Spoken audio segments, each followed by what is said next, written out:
Comments on light on the path before the eyes can see they must be incapable of tears. It should be very clearly remembered by all readers of Light on the Path that it is a book which may appear to have some little philosophy in it, but very little sense, to those who believe it to be written in ordinary English. To the many, who read in this manner, it will be not caviar so much as olive strong of their salt. Be warned and read but a little in this way. There is another way of reading, which is, indeed, the only one of any use with many authors. It is reading, not between the lines but within the words. In fact, it is deciphering a profound cipher. All alchemical works are written in the cipher of which I speak. It has been used by the great philosophers and poets of all time. It is used systematically by the adepts in life and knowledge, who, seemingly giving out their deepest wisdom, hide, in the very words which frame it, its actual mystery. They cannot do more. There is a law of nature which insists that a man shall read these mysteries for himself. By no other method can he obtain them. A man who desires to live must eat his food himself. This is the simple law of nature which applies also to the higher life. A man who would live and act in it cannot be fed like a babe with a spoon. He must eat for himself. I propose to put into new and sometimes plainer language parts of Light on the Path, but whether this effort of mine will really be any interpretation I cannot say. To a deaf and dumb man,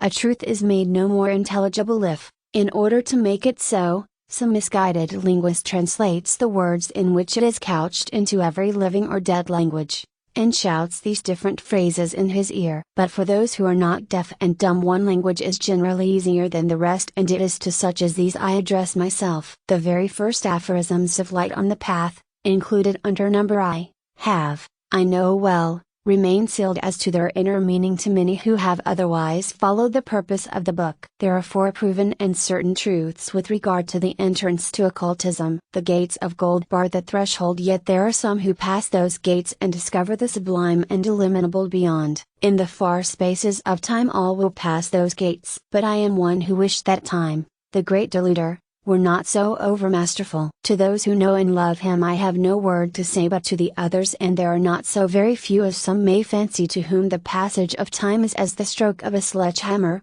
and the sense of space like the bars of an iron cage, I will translate and retranslate until they understand fully. The 4 truths written on the first page of Light on the Path, refer to the trial initiation of the would-be occultist. Until he has passed it, he cannot even reach to the latch of the gate which admits to knowledge. Knowledge is man's greatest inheritance. Why, then, should he not attempt to reach it by every possible road? The laboratory is not the only ground for experiment. Science, we must remember, is derived from science, present participle of sire, to know. Its origin is similar to that of the word discern, to ken. Science does not therefore deal only with matter, no, not even its subtlest and obscurest forms. Such an idea is born merely of the idle spirit of the age. Science is a word which covers all forms of knowledge. It is exceedingly interesting to hear what chemists discover, and to see them finding their way through the densities of matter to its finer forms. But there are other kinds of knowledge than this,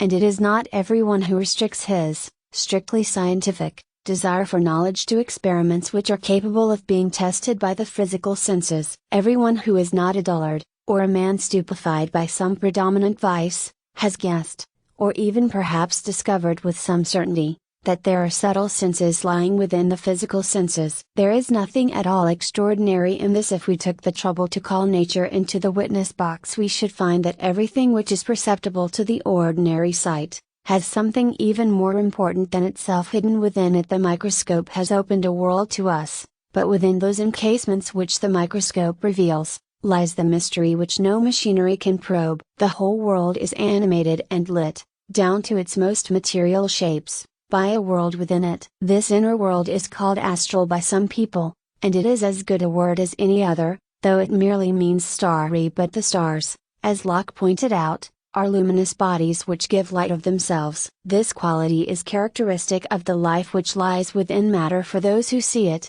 need no lamp to see it by. The word star, moreover, is derived from the Anglo-Saxon stern, to steer, to stir, to move, and undeniably it is the inner life which is master of the outer, just as a man's brain guides the movements of his lips. So that although astral is no very excellent word in itself, I am content to use it for my present purpose. The whole of Light on the Path is written in an astral cipher and can therefore only be deciphered by one who reads astrally, and its teaching is chiefly directed towards the cultivation and development of the astral life. Until the first step has been taken in this development, the swift knowledge, which is called intuition with certainty, is impossible to man. And this positive and certain intuition is the only form of knowledge which enables a man to work rapidly or reach his true and high estate, within the limit of his conscious effort. To obtain knowledge by experiment is too tedious a method for those who aspire to accomplish real work. He who gets it by certain intuition, lays hands on its various forms with supreme rapidity, by fierce effort of will, as a determined workman grasps his tools, indifferent to their weight or any other difficulty which may stand in his way. He does not stay for each to be tested, he uses such as he sees are fittest. All the rules contained in Light on the Path, are written for all disciples, but only for disciples those who take knowledge. To none else but the student in this school are its laws of any use or interest. To all who are interested seriously in occultism, I say first take knowledge. To him who hath shall be given. It is useless to wait for it. The womb of time will close before you, and in later days you will remain unborn, without power. I therefore say to those who have any hunger or thirst for knowledge, attend to these rules. They are none of my handicraft or invention. They are merely the phrasing of laws in supernature, the putting into words truths as absolute in their own sphere, as those laws which govern the conduct of the earth in its atmosphere. The senses spoken of in these four statements are the astral, or inner senses. No man desires to see that light which illumines the spaceless soul until pain and sorrow and despair have driven him away from the life of ordinary humanity. First he wears out pleasure, then he wears out pain, till, at last, his eyes become incapable of tears. This is a truism, although I know perfectly well that it will meet with a vehement denial from many who are in sympathy with thoughts which spring from the inner life. To see with the astral sense of sight is a form of activity which it is difficult for us to understand immediately. The scientist knows very well what a miracle is achieved by each child that is born into the world, when it first conquers its eyesight and compels it to obey its brain. Unequal miracle is performed with each sense certainly, but this ordering of sight is perhaps the most stupendous effort. Yet the child does it almost unconsciously, by force of the powerful heredity of habit. No one now is aware that he has ever done it at all, just as we cannot recollect the individual movements which enabled us to walk up a hill a year ago. This arises from the fact that we move and live and have our being in matter. Our knowledge of it has become intuitive. With our astral light it is very much otherwise. For long ages past, man has paid very little attention to it, so little, that he has practically lost the use of his senses. It is true, that in every civilization the star rises, and man confesses, with more or less of folly and confusion, that he knows himself to be. But most often he denies it, and in being a materialist becomes that strange thing, a being which cannot see its own light, a thing of life which will not live, an astral animal which has eyes, and ears, and speech, and power, yet will use none of these gifts. This is the case, and the habit of ignorance has become so confirmed, that now none will see with the inner vision till agony has made the physical eyes not only unseeing, but without tears the moisture of life. To be incapable of tears is to have faced and conquered the simple human nature, and to have attained an equilibrium which cannot be shaken by personal emotions. It does not imply any hardness of heart, or any indifference. It does not imply the exhaustion of sorrow, when the suffering soul seems powerless to suffer acutely any longer. It does not mean the deadness of old age, when emotion is becoming dull because the strings which vibrate to it are wearing out. None of these conditions are fit for a disciple, and if any one of them exist in him, it must be overcome before the path can be entered upon. Hardness of heart belongs to the selfish man, the egotist, to whom the gate is forever closed. Indifference belongs to the fool and the false philosopher, those whose lukewarmness makes them mere puppets, not strong enough to face the realities of existence. When pain or sorrow has worn out the keenness of suffering, the result is a lethargy not unlike that which accompanies old age, as it is usually experienced by men and women. Such a condition makes the entrance to the path impossible, because the first step is one of difficulty and needs a strong man, full of psychic and physical vigor, to attempt it. It is a truth, that, as Edgar Allan Poe said, The eyes are the windows for the soul, the windows of that haunted palace in which it dwells. This is the very nearest interpretation into ordinary language of the meaning of the text. If grief, dismay, disappointment or pleasure, can shake the soul so that it loses its fixed hold on the calm spirit which inspires it, and the moisture of life breaks forth, drowning knowledge in sensation, then all is blurred, the windows are darkened, the light is useless. This is as literal a fact as that if a man, at the edge of a precipice, loses his nerve through some sudden emotion he will certainly fall. The poise of the body, the balance, must be preserved, not only in dangerous places, but even on the level ground, and with all the assistance nature gives us by law of gravitation. So it is with the soul. It is the link between the outer body and the starry spirit beyond. The divine spark dwells in the still place where no convulsion of nature can shake the air. This is so always. But the soul may lose its hold on that, its knowledge of it, even though these two are part of one whole, and it is by emotion,